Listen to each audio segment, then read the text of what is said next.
அல்லாஹ்வுக்கு மிகவும் விருப்பமான அமல்களில் ஒன்றுதான்.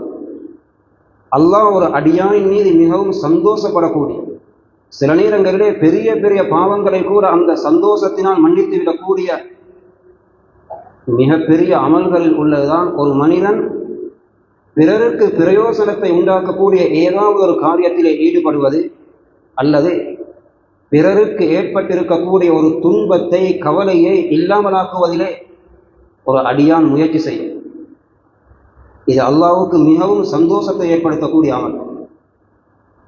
அல்லாஹ்வுக்கு மிகவும் வெறுப்பை ஏற்படுத்தக்கூடிய பாவம் தான் ஒரு மனிதன் அடுத்தவனுக்கு தீங்கு செய்வது, அடுத்தவனுடைய மனதை நோவிப்பது, அடுத்தவனுடைய உள்ளத்திலே ஒரு கவலையை ஏற்படுத்தி விடுவது, அடுத்தவனுடைய உடந்தையிலே மான மரியாதையிலே உரிமையிலே ஏதாவது ஒரு தீங்கை ஏற்படுத்தி விடுவது. இவைகள் அல்லாஹ்வுக்கு எவ்வளவு வெறுப்பான செயல் என்றால், சில வேளை நிறைய அமல்கள் இருந்தும் கூட அல்லாஹ் அவர்களை தண்டிக்கிறான், அவர்கள் மீது வெறுப்படைகிறான். குர்ஆனிலும் ஹதீஸிலும் இதற்கு நிறைய எடுத்துக்காட்டுகளை, உதாரணங்களை நாம் பார்க்கலாம்.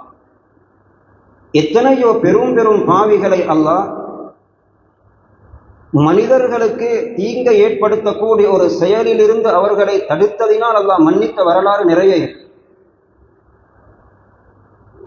ஒரு மனிதனுடைய உள்ளத்திலே உள்ள ஒரு சிறிய கவலையை இல்லாமலாக்குவதற்கும் அல்லாஹ் நிறைய நன்மைகளை வழங்குகிறான். அதே நேரத்திலே துன்பம் தீங்கு என்று வரும் பொழுது அதன் மீது அல்லாஹ் வெறுப்படைகிறான். இதற்கு நிறைய எடுத்துக்காட்டுகளை நாம் பார்க்கிறோம். புகாரி ஷரீஃபிலே படிக்கிறோம் நாம், பனு இஸ்ரவேலர்களில் உள்ள ஒரு மனிதனை அல்லாஹ் மன்னித்தான். அவர் பாதையிலே போகும் பொழுது பாதையிலே மக்களுடைய போக்குவரத்துக்கு தடையாக ஒரு மரக்கிளை விழுந்திருந்தது.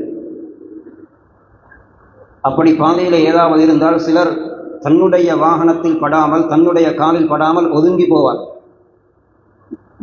ஒரு வாழைப்பழத்தோலை கண்டுவிட்டார் அல்லது நோவினை தரக்கூடிய ஏதாவது ஒன்றை கண்டுவிட்டார். அந்த மனிதர் என்ன செய்தார் என்றால், அதற்காக வேண்டிய ஒரு சிறிய ஒரு நேரத்தை ஒதுக்கி, இதன் மூலம் யாருக்காவது தீங்கு ஏற்பட்டு விடலாம், யாராவது வழுக்கி விடலாம், யாருக்காவது ஆபத்து வரலாம், காலிலே குத்திப்படலாம் என்ற ஒரு விடயத்தை மனதிலே வைத்துக்கொண்டு பிறருக்காக வேண்டிய ஒரு சிறிய சில நிமிடங்களை ஒதுக்கி அந்த மரக்கிளையை ஒரு பக்கம் ஓரமாக தள்ளிவிட்டு சென்றார். அவர் செய்தது இந்த ஒரு செயல். நபி ஸல்லல்லாஹு அலைஹி வஸல்லம் அந்த செயலை எப்படி வர்ணித்தார்கள் என்றால், ஷக்கரல்லாஹு லஹு வ கஃபர அவு கமா கால ரசூலுல்லாஹி ஸல்லல்லாஹு அலைஹி வஸல்லம். அந்த செயலை அல்லாஹ் பாராட்டினான், அந்த பாவியை அல்லாஹ் மன்னித்து விட்டான். அல்லாஹ் அந்த செயலை பாராட்டினான், அந்த பாவியை அல்லாஹ் மன்னித்து விட்டான். அந்த செயலை அல்லாஹ் ஏற்றுக்கொண்டான், அந்த பாவியை அல்லாஹ் மன்னித்து விட்டான். பிறருக்காக வேண்டி, பிறருக்கு துன்பம் ஏற்படக்கூடிய ஒரு சிறிய ஒரு செயல் அல்லாஹ்வுக்கு இவ்வளவு விருப்பத்தை ஏற்படுத்தி. புகாரி ஷரீஃபிலே வருகிறது, பனு இஸ்ரவேலர்கள் ஒரு மனிதன் சக்கராத்திலே இருக்கிறார். மலக்குல் மவுத் அவரை ரூஹை கைப்பற்றுவதற்காக வேண்டி வருகிறார்.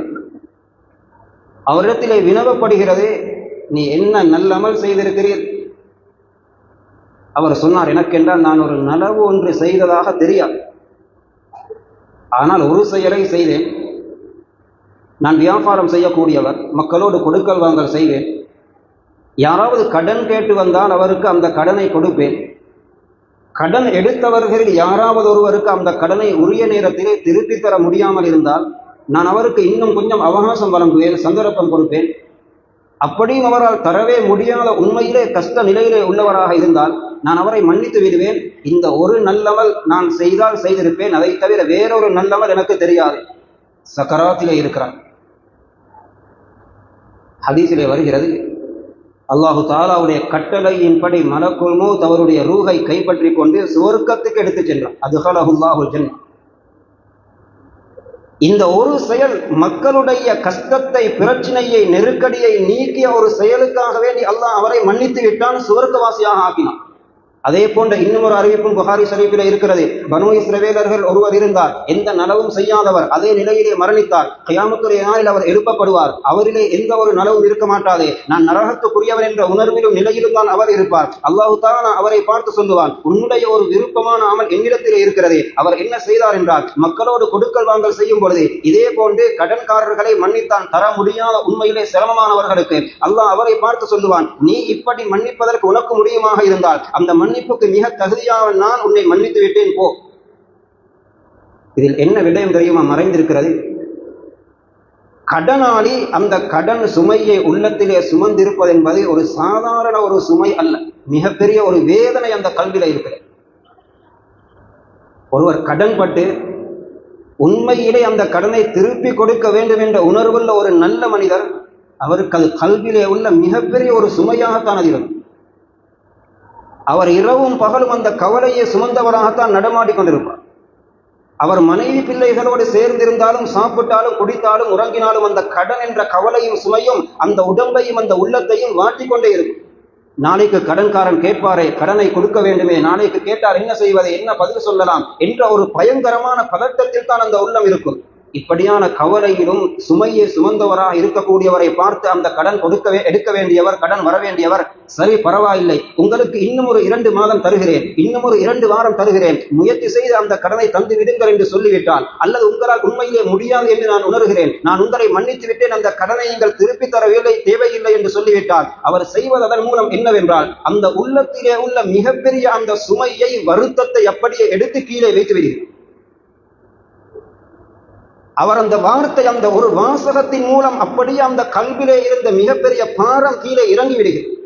அவர் மனைவி பிள்ளைகளோடு சந்தோஷமாக இருக்க ஆரம்பிக்கிறார். சந்தோஷமாக அதற்கு பின்னால் சாப்பிடுகிறார், குடிக்கிறார், சந்தோஷமாக இரவையும் பகலையும் கழிக்கிறார். அந்த பயங்கரமான சுமையை இவர் கீழே எடுத்து வைத்தார். இதன் காரணமாகத்தான் அல்லாஹ் இவ்வளவு பெரிய மன்னிப்பை பெரும் பாவிகளுக்கும் வழங்குகிறான். அல்லாஹ் சந்தோஷப்படுகிறான். ஏன்? ஒரு மனிதனுடைய சிரமத்தை நீக்கினான்.